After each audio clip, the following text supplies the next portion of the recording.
Hi friend, आज हम लोग सीखेंगे कि मोहनजोदड़ो सभ्यता में कौन कौन सी चीजें मिली थी और इनको ट्रिक के रूप में ये एक ट्रिक से सीखेंगे। भाई ट्रिक के द्वारा इन्हें कैसे याद रख सकते हैं, कौन कौन सी चीजें मिली थी, और एक धुआंधार ट्रिक आपको बताएंगे जिससे आप लोग कभी भी उस ट्रिक के जरिए क्या क्या साक्ष्य मिले हैं उनको कभी भी नहीं भूल सकते हैं। तो चलिए स्टार्ट करते हैं। तो सबसे पहले आपको नमस्कार, और आज हम लोग चर्चा करेंगे मोहनजोदड़ो सभ्यता के बारे में। तो सबसे पहले मैं आपको बताता हूं क्या क्या मिला है और फिर लास्ट में हम इसकी ट्रिक बताएंगे आपको, ट्रिक क्या होती है। चलिए समझते हैं। सबसे पहले डालेंगे मोहनजोदड़ो सभ्यता। मोहनजोदड़ो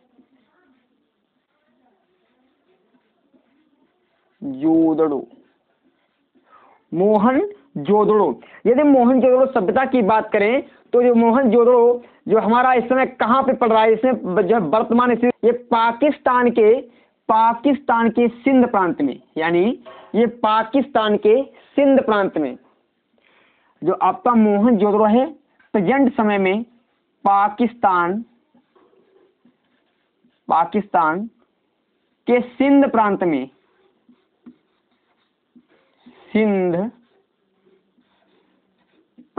में लारकाना जिले में पड़ता है। लारकाना जिले में पड़ता है। इस समय प्रेजेंट समय की स्थिति में बता रहा हूं आपको, पाकिस्तान में, यानी पाकिस्तान में सिंध प्रांत है और सिंध प्रांत में लारकाना जिले में आपका क्या पड़ता है भैया, ये इस समय मोहनजोदड़ो पड़ रहा है। और मोहनजोदड़ो की खोज की बात करें तो इसकी खोज 1922 में हुई थी। इसकी खोज 1922 में हुई थी और 1922 में खोज किसने की थी? राखालदास बनर्जी ने। 1922 में राखालदास बनर्जी ने खोज की थी। राखालदास बनर्जी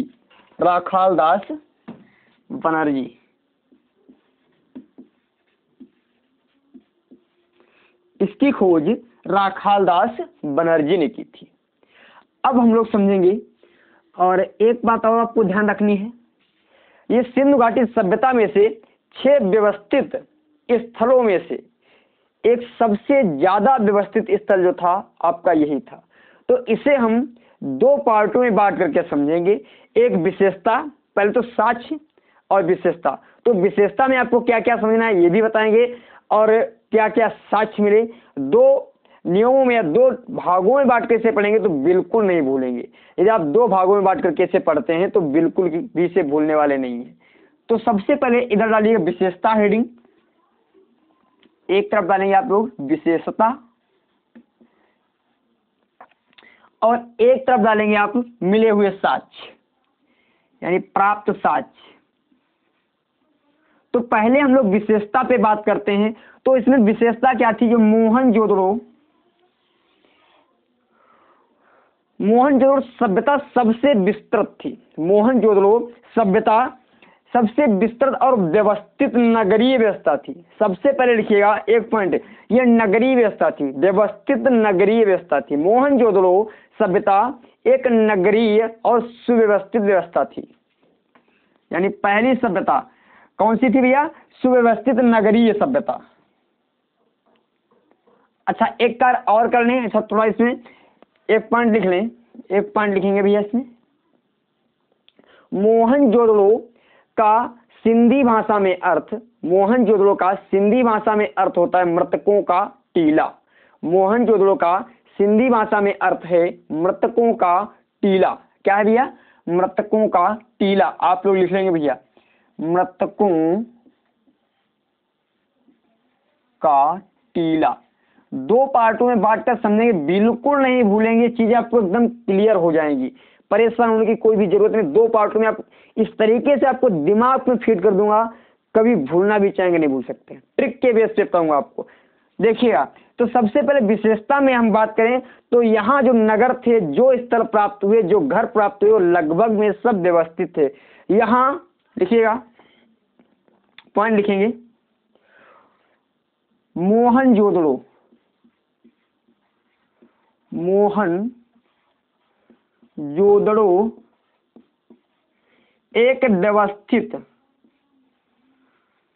एक व्यवस्थित सभ्यता थी। यानी कैसी सब व्यवस्थित सभ्यता थी। मोहनजोदड़ो एक व्यवस्थित सभ्यता थी, सभ्यता थी लिख लेना आगे भैया। इसमें सभ्यता ये व्यवस्थित क्यों कहा गया, क्योंकि जो मकान यहाँ पर मिले थे, हमारी बात को समझिएगा, जो वहाँ पर घर मिले जो वो लगभग में बहुत अच्छी तरीके से बनाए थे। 3 मंजिले घर मिले और कुछ घर ऐसे मिले जिन घरों में बाथरूम की व्यवस्था थी, और बाथरूम के साथ कुछ घर ऐसे भी मिले जिनमें शौचालयों की व्यवस्था थी। अच्छा, इसकी खोज कैसे की गई?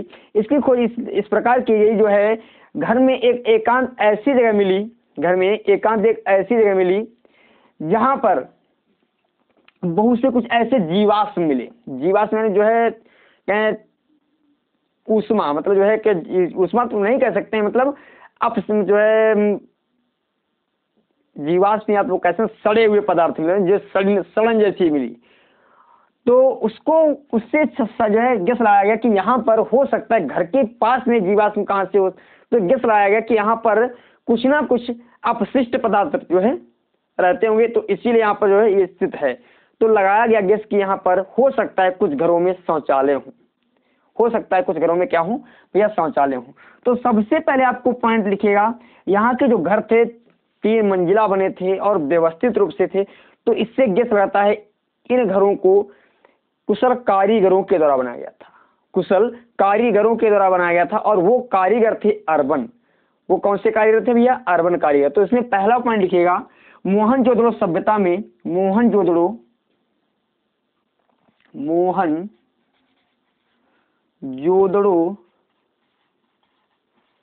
अर्बन कारीगरों के द्वारा, अर्बन कारीगरों के द्वारा बनाया गया था।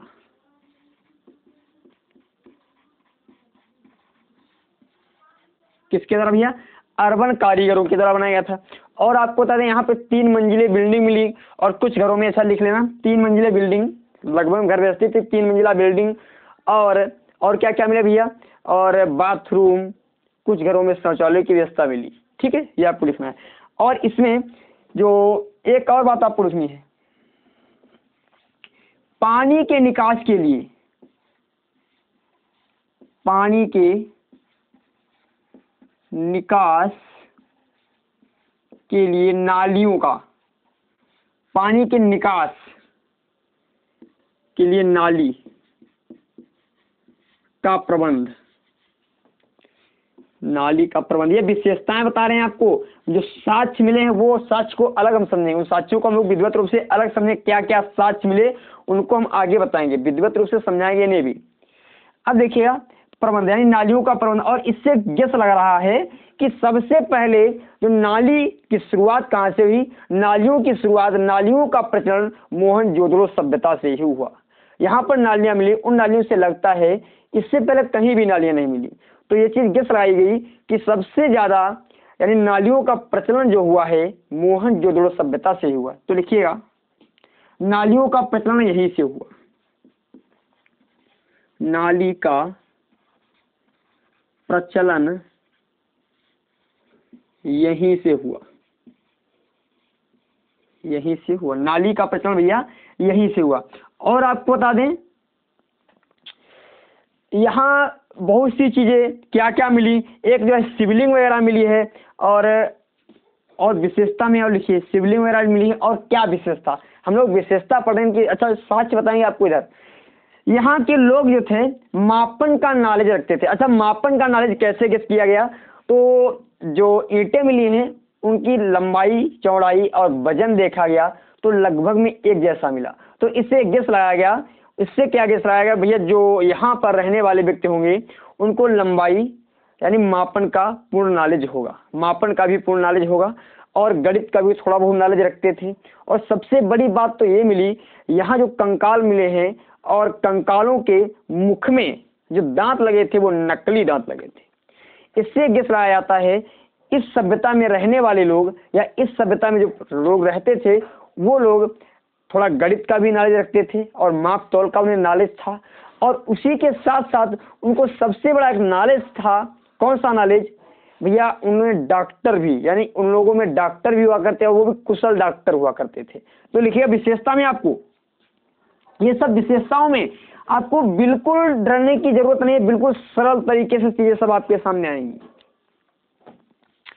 तो विशेषता में मापन का ज्ञान होना, मापन एवं गणित का ज्ञान होना, गणित का ज्ञान था, गणित का इन लोगों को क्या था भैया, ज्ञान था।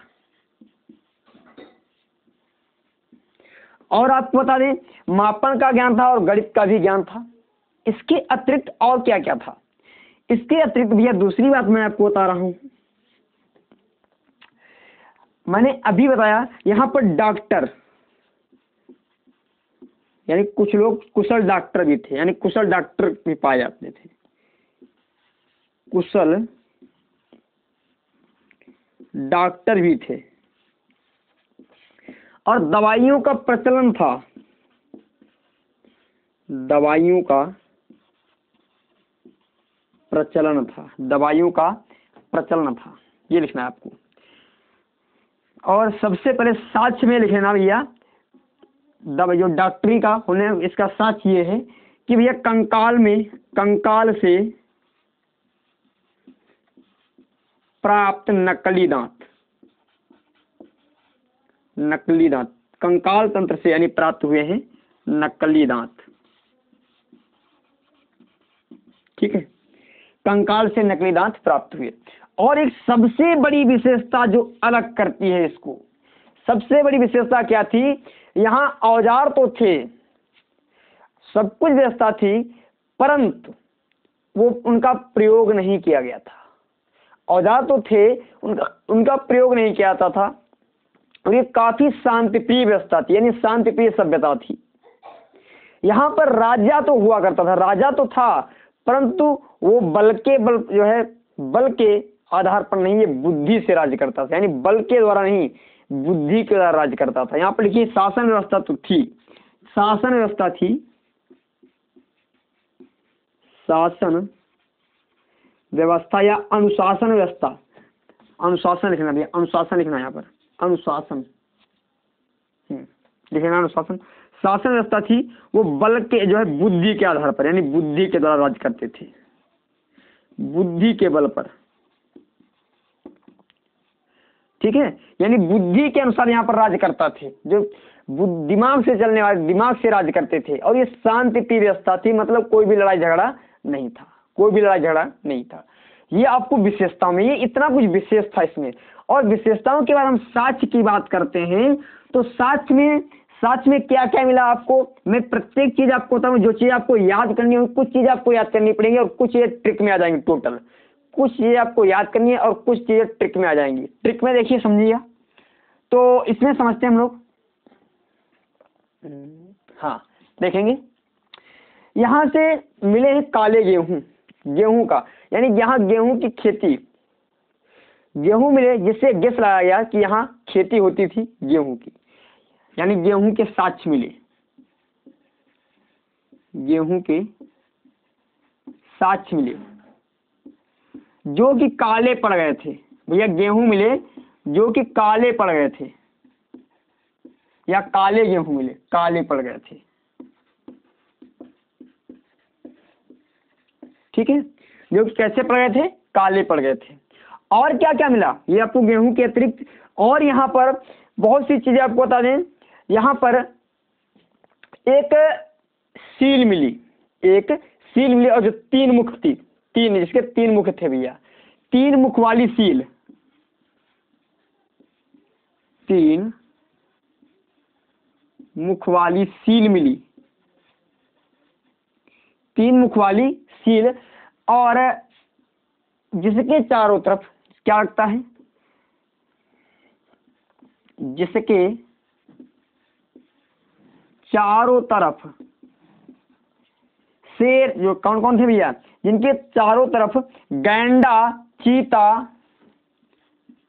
गैंडा, चीता, बाघ, हाथी, मतलब एक सील मिली जो 3 मुख वाली थी, और उसके चारों तरफ सील में थी, ये चीजें बता रहा हूं आपको, ये सील में थी, एक सील मिली जिसमें 3 मुख थे और चारों तरफ बहुत हिंसक पशु, जैसे गैंडा, चीता, बाघ, हाथी ये थे खड़े थे। तो इससे गेस लगाया गया भाई हिंसक पशु भी जिसके सामने आराम से खड़े हैं तो वो कोई देवता हो सकता है, और उसको नाम दिया गया पशुपतिनाथ। क्या कह दिया भैया नाम? उसे कहा गया पशुपतिनाथ, यानी जो सील थी वो पशुपतिनाथ की सील थी। 3 मुख वाली सील मिली जिसके चारों ओर हाथी थे, उसे पशुपतिनाथ यानी पशुपतिनाथ कहा गया। उसे क्या कहा गया भैया? या उसे पशुपतिनाथ कहते हैं, या उन्हें पशुपतिनाथ कहा गया। आप लोग ये भी लिख सकते हैं, यानी जो है मोहनजोदड़ो से पशुपतिनाथ की हमें सील प्राप्त हुई। पशुपतिनाथ की क्या हुई भैया? सील हमें प्राप्त हुई। ठीक है, पशुपतिनाथ की सील प्राप्त हुई।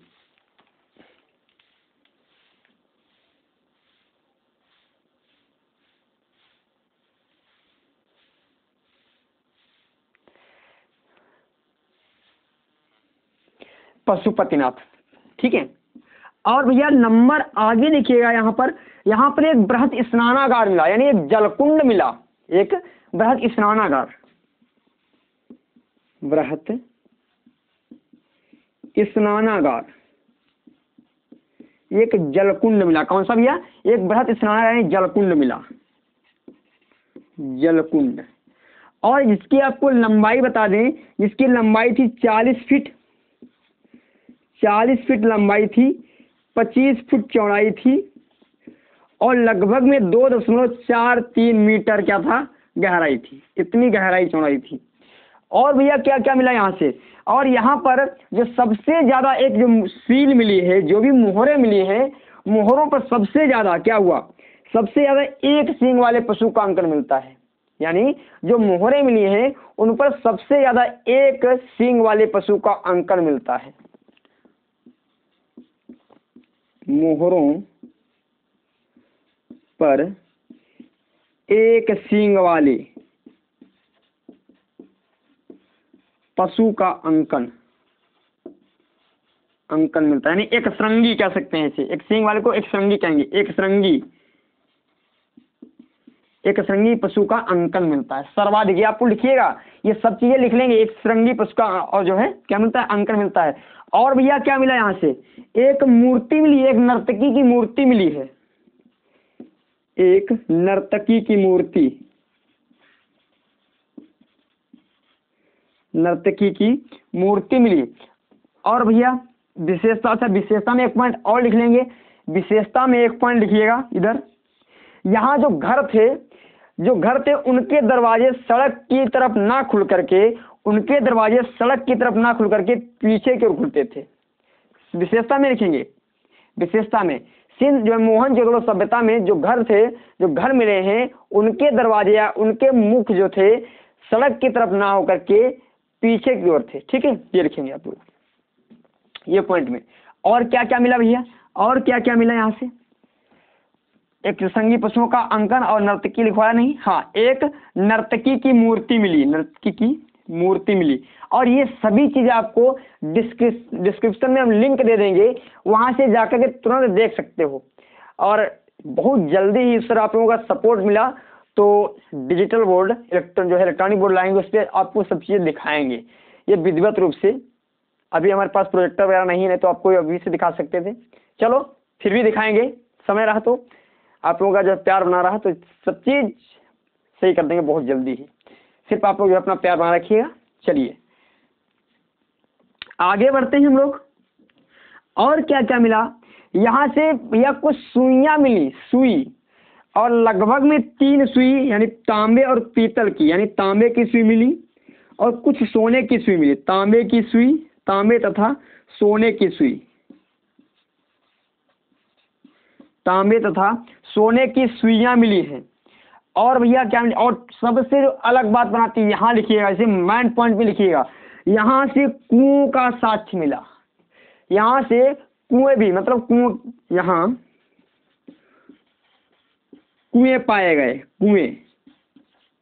और लगभग में कितने कुएं थे? 700 कुएं थे, 700 कुएं थे। और आपको बता दें 700 कुएं थे, नाली की व्यवस्था थी। तो इससे ये लग रहा है, क्या लग रहा है भैया? पानी के लिए 700 कुएं का होना, निकास के लिए नाली का होना, ये सभी चीजें क्या बता रही हैं? ये सभी चीजें बता रही हैं कि यहाँ पर जल को व्यवस्थित रखने के लिए, जल को प्रयोग करने के लिए बहुत अच्छी व्यवस्था की गई थी, जल को प्रयोग में लाने के लिए बहुत अच्छी व्यवस्था की गई थी।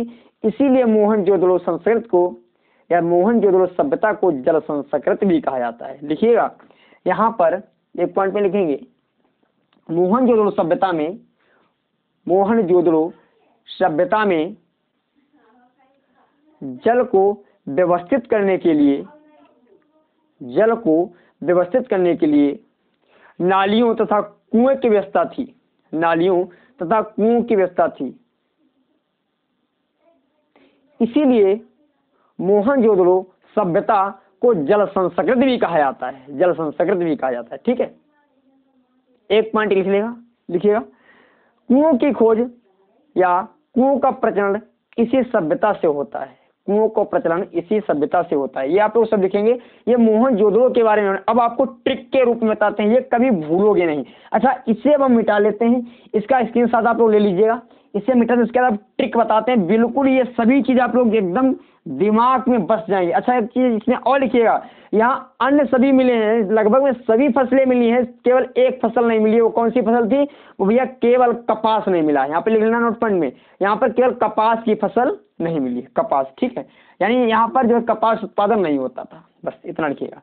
अब मैं आपको ट्रिक की ओर ले चल रहा हूँ, कैसे याद करेंगे नहीं, कभी भूलेंगे नहीं आप लोग।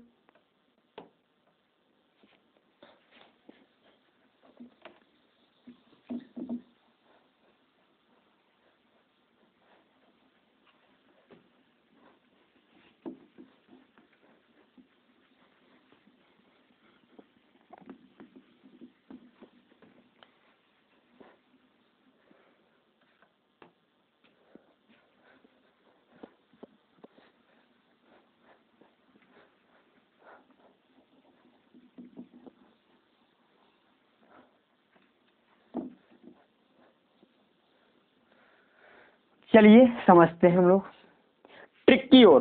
तो ट्रिक में एक सबसे सुंदर सी ट्रिक आपको विधिवत रूप से समझाएंगे। एक श्रृंगी पशुपतिनाथ के दरबार में एक श्रृंगी, ट्रिक लिखिएगा, ये ट्रिक है आपकी, देख लेते हैं भाई। हाँ, इसे लिखिए, ट्रिक इससे लिखेंगे, ट्रिक। एक श्रृंगी, अरे भाई श्रृंगी ऐसे लिखते हैं, हाँ हाँ, ये श्रृंगी, एक श्रृंगी पशुपतिनाथ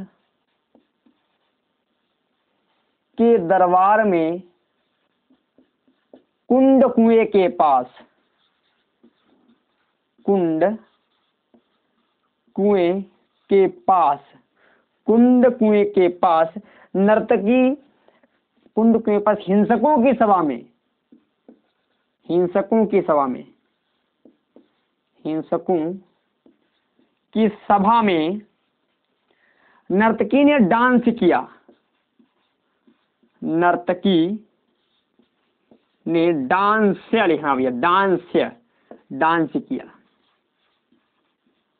डांस किया, बस यही ट्रिक है। देखिएगा, एक श्रृंगी से हम लोग समझेंगे जो मोहरे मिली हैं उन पे सबसे ज्यादा एक श्रृंगी पशु का अंकन होता है, एक श्रृंगी पशु का अंकन। पशुपतिनाथ से हम लोग समझेंगे एक जो सील मिली है, जो सील मिली है तीन मुख वाले देवता की, तीन मुख वाले देवता की जो सील मिली है उनको हम कहते हैं पशुपतिनाथ। और के दरबार को हमने ऐसे जोड़ दिया है, कुंड यानी एक जलकुंड मिला है, जलकुंड मैंने आपको इधर बताया है, यानी एक कुंड मिला है, और भैया कुएं मिले हैं, यानी जो है दरबार में कुंड कुएं के पास, कुंड कुएं के पास लेना भैया, कुंड कुएं के पास हिंसकों, हिंसकों की बात की जाए तो भैया पशुपतिनाथ की जो सील मिली थी उसके चारों ओर गेंडा, चीता, बाघ, हाथी, ये हिंसक पशु थे। के सभी के बीच, हिंसकों के बीच भैया लिखना, हिंसकों के बीच नर्तकी ने डांस किया, हिंसकों के बीच, हिंसकों के बीच नर्तकी यानी जो मूर्ति मिली है नर्तकी की, और डांस वो कांसे की भैया, डांस से हम लोग समझे कांसे की, कांसे की थी भैया, ये कांसे की थी, किसकी? कांसे की थी। नर्तकी ने डांस किया। आपका ट्रिक क्या है एक बार समझिए, एक श्रृंगी से एक सींग वाले पशु का अंकन, एक सींग वाले पशु का सबसे ज्यादा अंकन मिलता है। और आपको बता दें पशुपतिनाथ से, तो भैया जो आपको सील मिली है उसमें 3 मुख वाले देवता थे जिन्हें कहा गया पशुपतिनाथ। और भैया दरबार में कुंड यानी एक कुंड मिला है, एक बृहद स्नानागार मिला है, जल कुंड मिला है, कुएं यानी एक कुआं, भैया कुओं का सबसे ज्यादा सच यहीं से मिलता है। कुंड कुएं के पास, हिंसकों के बीच, यानी हिंसकों की बात की है तो हिंसक जानवर गैंडा, चीता, बाघ, हाथी, ठीक है। नर्तकी यानी जो नर्तकी जो नाचने वाली थी एक। उसके बाद डांस यानी डांस से लिखा है यहाँ पे, वो कांसे की थी भैया, ठीक है। नर्तकी ने डांस किया। और भैया आपको देखिएगा मैं बता दूं कौन कौन सी, भैया गेहूं के साथ इसमें ये भी आ गया, ये भी आ गया, बृहद स्नानागार ये भी आ गया, और एक संगी ये भी आ गया, नर्तकी की मूर्ति ये भी आ गया। अब ये कुंड कुएं, सिर्फ आपको 2 चीजें दिमाग में बसानी है, कौन सी, एक सुई वाली और भैया गेहूं के साथ और कपास के साथ नहीं मिले, बस इतना आपको समझना है। चलिए आज का सेशन यहीं तक रखते हैं और फिर हम मिलते हैं एक नई वीडियो में, तब तक के लिए नमस्कार।